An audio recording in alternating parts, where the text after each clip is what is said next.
All right, let's bring in the big man, Bill O'Reilly. Got to tell you, big man, I am worried about this penny ante, attacking of one another that seems to be happening more and more in our politics, whether it's at the congressional or at the legitimate court level. It seems like, they're going for anything about anybody. Where does it end?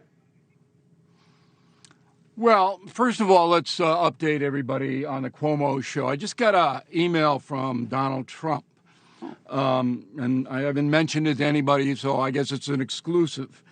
He sent me a letter dated February 8th, 2018, written by Stephen Ryan to the Federal Election Commission. First sentence, I am writing on behalf of my client, Michael D. Cohen, in response to your letter dated blah, blah, blah, blah, blah.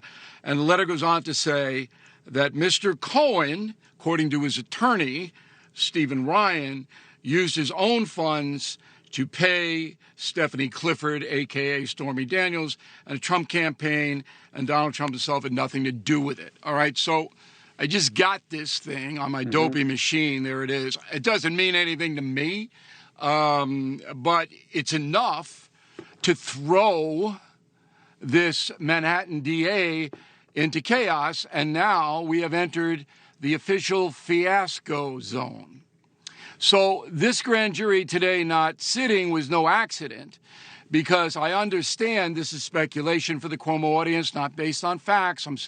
But what I'm being told by anonymous sources, which, you know what they are, is that many assistant attorney general, district attorneys in Manhattan, are telling their boss, Alvin Bragg, you're not going to win. This is a fiasco.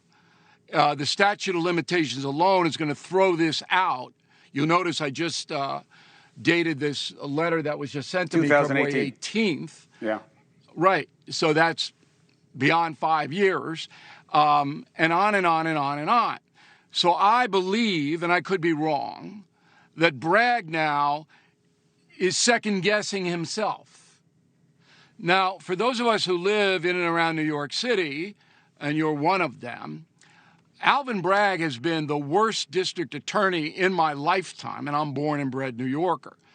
He has single-handedly led to the deaths of hundreds of people by not enforcing the law. 50% of the felonies presented to his office are either dismissed or busted down to misdemeanors.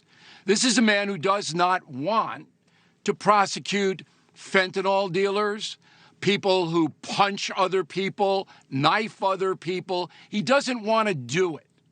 So this guy's got all kinds of problems apart from the Trump deal, which will never see a jury, ever, because the Trump lawyers will appeal all the way up to the Supreme Court, and it's not going to get anywhere. So I'm going to predict that this fiasco is going to end next week.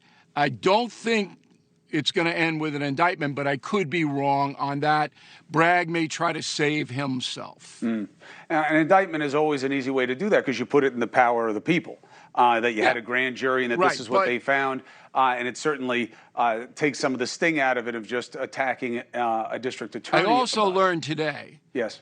I also learned today that Bragg is going to be called in front of a House committee. Yeah. And asked not only about the case, but about all the money George Soros has pumped into his campaign, about why he has not prosecuted most of the felonies brought to his office. Yeah. So he's going to be humiliated in front of the nation. Maybe. It depends who's questioning him. And there's something humiliating.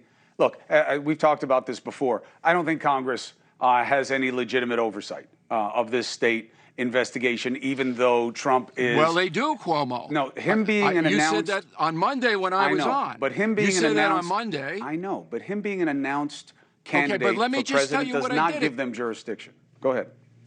Okay. You said that on Monday, and I said, all right, Cuomo's an attorney. I'll check it out. Mm-hmm.